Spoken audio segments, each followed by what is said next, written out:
But yesterday, something very big happened. You won Virtual Survivor.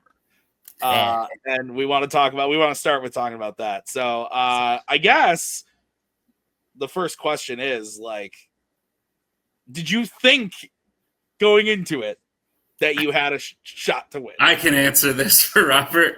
The answer is absolutely not, because in every one-on-one interview, Robert said no. And Robert was like, you were the only one, Robert, that was like, yeah, no, I got no shot. Like, Paul was like, hell yeah, I'm here to win. Rue was like, I'm going to win. Everybody likes me. Like, they're all voting for me. Jacoby was like, I know Survivor pretty well. I think I can get there. Even Cody, who the whole time was like, yeah, I have no shot at winning this. Like, by himself was like, I think I have a way to get there. You were the only one that was like, nope, not happening.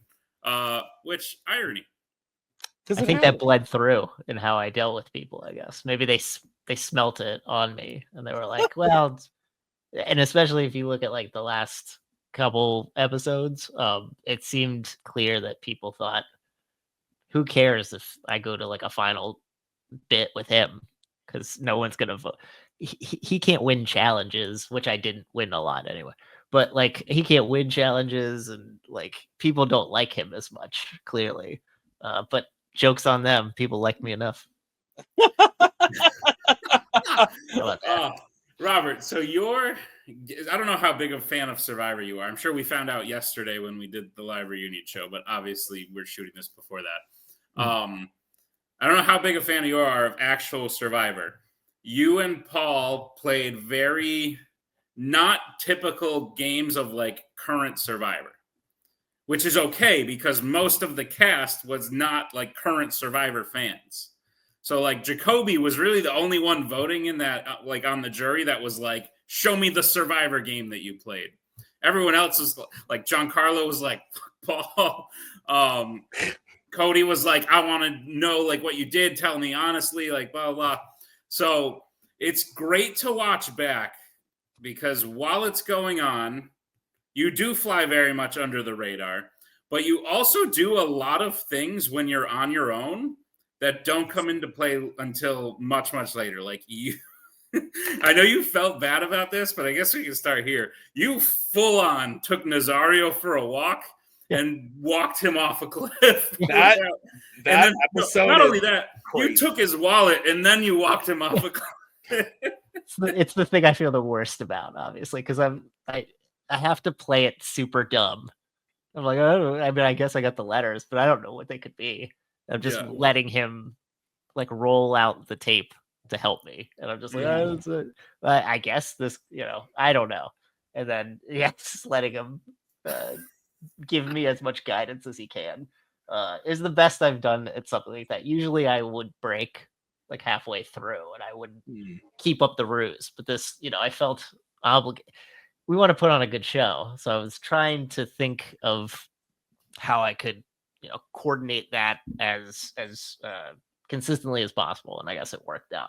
Yeah, that's the thing I think I most survived beyond like switching votes and backstabbing people. Sure, there was that one. The another one there's two more that stand out to me. The second one is Giancarlo. You also took Giancarlo for a ride, and got him to essentially save Paul, like inadvertently, because he voted for Jacoby when he could have voted for Paul and tied it up, which wound up being much better for you. Yes. Like I said, you were able to put yourself with people who just were bigger targets. Like people were going after Cody and they were going after Rue long before they were going to go after you. And I think that was smart. And I imagine that was intentional because you're a smart guy. Correct or incorrect? Yeah, I mean, that was mostly intentional. I agree with what in the penultimate episode that maybe it would have made everything easier to get to the 3 if we just brought Cody along and then he was the sacrificial lamb, provided he didn't win. As we discussed as the advantage during that cup on the head thing, Cody doesn't have hair up there, so he might have won. I don't know. Maybe we should have had more. Maybe we should have figured out that we should have more people with hair going forward. I don't know, but I wanted to make sure that people were focused on the other people and I could just be me, I guess. And being me sometimes works. Not a lot of times, but it worked. It was like a game. I guess there are 4 things. The third thing you did that really impressed me was, I don't want to say you stood up to Cody, because it's not like Cody was like bullying you and Rue until you stood up to him. Mm-hmm. But before that, he was just in full control. Yeah. And if it had gone on like that the rest of the time, you would have gotten to the end and people would have been like, well, Robert just did whatever Cody said and he was brought there the whole time. But eventually, at one point, you stand up and go, yeah, Cody, no, this is like as far as this goes. Yeah. I mean, he says that episode's my favorite one, I think. Because it's funny to watch. And I told my wife, this is like, it's just funny to watch Cody pivot immediately based on the edits between like, yeah, no, Rue and Robert, we'll do the 3. And then I say that. And then he's like, it looks like they're gunning for me. I'm like, that's not exactly what I said. I'm just saying like the temperature of the room, given how we did the opening of that episode, was that it seems like we have a schism and it's going to be one or the other. And who the hell would knowingly put themselves in oncoming traffic to try to take a bullet for Cody? Maybe Jacoby. I guess Paul would have done that, maybe. But like, why would we do that? Paul should have. Yeah. And I'm sure we talked about this yesterday, but Paul's best move at that point, he just didn't know it. Paul's best move was to save Cody, because Jacoby did a very good job of playing both sides, where he was really with you and Rue the whole time, but made Paul and Cody believe that he was with him. Yeah. So that was great. And yeah, based on the cut, it's fantastic because Paul's sitting there, Cody's sitting there yelling at Jacoby. Yeah. And he's like, I would like to talk to Robert and Rue. Yeah. You just go off, and Cody's like, all right, here's the plan. We're doing this. And then you just go, no. Cody, I don't think no. And then Cody goes back to Paul and Jacoby and goes, all right, guys, we're working together. And the 2 of them are like, no, what are you talking about? It's so it no was shame. Great timing. Having no shame is Cody's best strength and maybe his greatest weakness. I don't know, but it's one of his greatest strengths is that he has no shame about anything. And then the final thing. So people, and Jacoby talked to you about this. Mm-hmm. But like in that final episode, which I don't think you've seen, I don't think it's come out yet, but Jacoby talks to you about this. Once Paul wins that final thing, Jacoby kind of gives you the rundown of like, here's how Final Tribal works. And I genuinely think you had a near perfect Final Tribal Council. Because the truth of the matter is, I think if the jury just voted without hearing you 2 out, they probably vote for Paul. Just because he won all the challenges, he's a likable guy, he was funny the whole time. But as each next person asks a question, Paul digs himself a little bit deeper into a hole, and you come out looking like, nope, I knew what I was doing, and I didn't piss any of you off. I lied to Nazario, to Giancarlo, to Cody, to Jacoby, to Rue, and all of you are like not mad at me. Yes. Yeah. That's probably one of my greatest strengths, is that I can lie to people and they don't feel like I took them on a ride, or if the ride I took them on isn't terrible. So like, yeah, you know what? I get it. After all is said and done, Robert, you started the show with 0 confidence in your ability to win. Yeah. After the show, if you were to play again, what would your confidence be back at 0 because you'd be like, everyone has now seen what I do? Or would you be like, I think I can maneuver my way through this? I guess I would feel more akin to A, because I think people would be like, well, I know his tricks now. Like, yeah, I mean, I don't know if I could come up with another bag of tricks. I guess I would be more considerate of how to move people towards voting and thinking about strategy for voting and who to take along, because there were moments in there it probably made, and it's funny because after the Cody episode aired, I get a message from one of the former people, and they said, why did it take you guys 7 weeks to vote Cody off? And I was like, well, like the alliance was strong. And honestly, we would have got rid of him the week before, but he won the challenge. So like, we didn't have a choice. That was the best opportunity. And it played itself out as we saw it, and as Cody eventually saw it when he was sitting by himself and had nobody to talk to. It's the problem with a 5 because like 2 people go off, another 2 people. There's always a 5th person, you know. That was I loved that moment because like I forget who's talking to who, but Rue's like, Jacoby, want to talk to you, and Paul's like, Robert, let's chat for a second. Everyone leaves simultaneously, and Cody's like, well, now I'm just sitting here. And does it transition into a confessional at that point? Right? It does. He's like, well, I was left alone in this room, as you can see, which is not a good sign. It wasn't a good sign. He was so close, though. I genuinely think the move of the game would have been Paul saving Cody. Mm-hmm. It puts Paul in a better position because Paul goes into the next episode absolutely shit out of luck. He's like, I'm the only one that voted for Rue. The other 3 all voted together, and I'm like he had to win out from that point. And kudos to him, he did. You know? Yeah. So like a lot of the game is luck.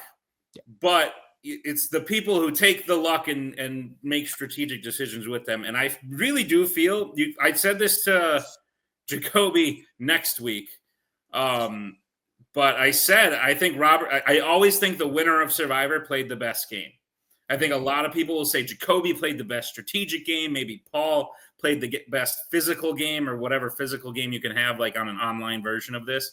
But I genuinely think you had the best like overall game, and you didn't win any challenges. But other than the cup one, you were like, I was in like, yeah, you did it when we did the one challenge that we won at Colada, where it was like I pretty much like won that one. Yeah, gladly. I put the scoreboard up there, and you had scored more than like anyone else on the other team. So yeah, so that played into it. I got all the questions right in the first challenge. We just didn't win because we had Eddie. No offense to Eddie, but we just didn't win because we had Eddie. And then, yeah, like I was right there with the Cody one, and then I was second against Paul that first time when we did the memory challenge. So it's, you know, memory is the thing. You guys base a league, and there's a bunch of trivia leagues based on our memories. So that's the one thing I can usually count on the best. Yeah, Nick, I think if you did like rubrics, it would be like in the game playing, like immunities, Paul would have like 5s. Right. And I would have like 3s. And then like the strategy, Jacoby would have like 5s, and I would have like 4s. So I think like if you amalgamize what I did, it was probably greater than the sum of the part, or the parts that they had. I agree. And you handled, like I said, Paul, and he's a good friend of mine, but he's a bullshitter through and through. And I think we talk about this next week. We do. We talk about this next week. He's a bullshitter through and through. I'm sure we talked about it yesterday also. And if bullshitting got him all the way to the end, but you cannot bullshit your way through the final thing. So while he was sitting there bullshitting, you were like, nope, I did this to Nazario. I did this to Giancarlo. I did this to you, Rue. And I feel bad about it, but it got me here. And that's ultimately why you won.